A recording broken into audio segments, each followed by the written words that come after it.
All right, folks, welcome back to Alfie the Lobster. Today I present romance.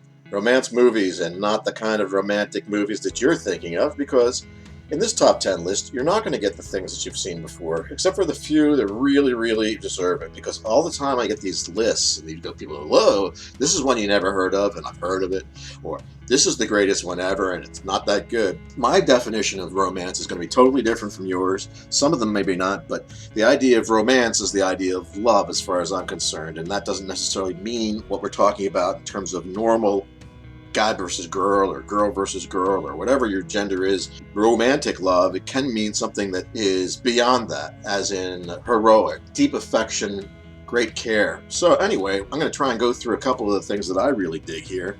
I'm going to try and edit out some of the bullshit ums and whats that I normally put in so you won't be bored. So let's get going here. All right, number 10 on my list is Sabrina, and if you don't know this film, they did make a remake of it with Harrison Ford, and it was not very good compared to the original with Audrey Hepburn and Humphrey Bogart. The reason why I picked this film is because it's a classic 1950s romance in terms of things that most people who are still alive grew up with, and maybe some of you who are just recently come into the ball game might have actually seen. It's really worth a watch. It's beautifully filmed. It may be archaic, old-fashioned-y kind of stuff, but it's a really well-shot film. Some sweet sentiments, great actors, and all in all, a classic. I'm not going to give away the plot, but the chauffeur's daughter falls in love with these rich dudes. Anyway, it gets more complicated than that, and hopefully you'll enjoy that one. Moving right into controversy, let's go to the greatest story ever told as number 9 on the list. Yep, it's a romance, it's a story about love, and it's a classic. It's beautifully filmed. Max von Sydow is excellent. The way that his story is presented, the acting, everything is absolutely perfect from beginning to end. And after me seeing so many films and watching so many Christmassy things over the courses of the years of my life, it was amazing for me to finally actually get it. And so I look forward to trying to watch this every Easter if I can, and also Christmas. Although I must admit that it's probably controversial and may lose a lot of people who might want to not watch the rest of the list.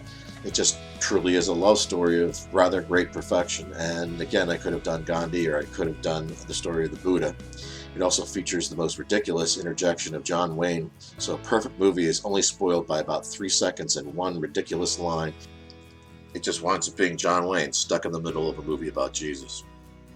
So let's move on to something else that's kind of really different, and that would be Eternal Sunshine of the Spotless Mind, which, believe it or not, if you watch this movie, is a comedy, and it's also a science fiction-y kind of thing, and it's also a romance, and it talks about what love is really all about. And a lot of times people forget why they fell in love, and they don't remember the good stuff, and they don't learn how to deal with the bad stuff, and so they wind up falling apart. Again, that's really a synopsis, and yet really not covering it at all. The kind of thing that you hope would happen to you if you wound up in the same situation, that it would wind up on the side of good stuff. Actually, a beautiful story. So now, number 7. Again, like I said, when I was talking about romance, it's not what I'm talking about when it's between people like who want to be married. Sometimes it's about loving people and giving your all and giving your effort. And the reason why I'm giving you number 7 as Das Boot is because this is obviously not a film about physical love. It's about people who are together. They learn to be comrades, and they work together because they have to, but also because they love each other. They've spent so much time together. They have a common mission. It's also about love of country, which is kind of an interesting thing. I'd seen so many films where the Americans, quote-unquote, won and the other side was bad, and yet this one really gives you a feeling of empathy and compassion for the other side, the bad guys, as it were. Actually, like I said, it's a love story. It's about people who love what they're doing for a living, and they love their country, and a little bit more complicated than most Hollywood movies. Falling down my weird list of romance, let's go to something that also is not really considered a romance, and that would be Hamlet. How do you consider this a romance? Everybody stabs each other and poisons each other, but that's another type of romance as far as I'm concerned, and it's a romantic love of one's son to his father, and an honorable mission, attempting to figure out what the reality of the world is based upon the lack of love that some people show him and the world for their own vain interests. Again, I consider, even though Ophelia is his officer self, which is really tragic because he's whacked out of his head, you would say to yourself, well, it's not really a love story. Everybody's killing each other off. And yet it's a respect and a type of love, a familial love. Again, a romance of a different kind. Running down the list here, let's go to 5, and that would be another weird one from me because it's a science fiction movie, and most people don't associate science fiction movies with romance. And this one's Alita: Battle Angel. Alita's character, you'd grow to love her over time because they actually take the time to develop the character, the relationships with others in the movie, and so there's greater depth to the character as the character develops, and also in the way that most good movies that are considered the top movies occur, she evolves over time. You see the character change and grow and into something from something else, and that allows you to have an empathy and understanding of the character's position. Whether or not you take it or not is another point of view, but I consider it a romantic movie in terms of like familial love, relationship love, love of honor, love of duty, and love of correctness, love of understanding what your own life is and what your mission is. So that's a complicated little one. And again, I like to throw some of the really weird definitions of love in there to maybe make you question what you think something is. I may be wrong. It's a postmodern world. You may be right. I may be right. So again, another choice that you really wouldn't call a romance movie unless you were me, and that would be Elephant Man. The Elephant Man is probably one of the most amazing stories of people loving each other for what people are as human beings and not as physical entities. I can't go into any more than that other than the fact that if you haven't seen this movie, it's one of David Lynch's great movies, beautifully filmed, incredibly acted, and a true story, which is even more amazing. Man, if you don't cry at the end of this movie, we got problems. I mean, like, go see a shrink kind of problems. Okay, and so let's try another one here. This is a romantic comedy, not in the normal sense. Amélie, which is a French film. Amélie is not a traditional love story. It is also responsible for the roaming gnome advertisements, which they ripped off from this movie. A sweet movie about people who are different, unusual, not your normal people that somehow find each other and make themselves happy within the quote-unquote normal world.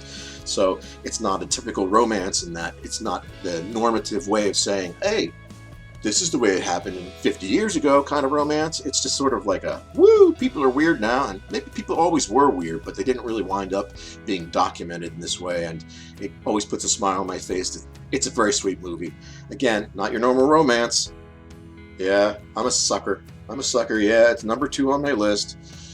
It's number 1 all time, supposedly, next to The Godfather being number 2, and that's Casablanca. So let's relate this back to Alita, and maybe even Das Boot, Hamlet, maybe all these things, because what really happens in Casablanca is a great character development. A person starts off in one place, you believe them to be something, you understand the reasons and the motivations for making a change, and they wind up coming out the other side as something that you never expected.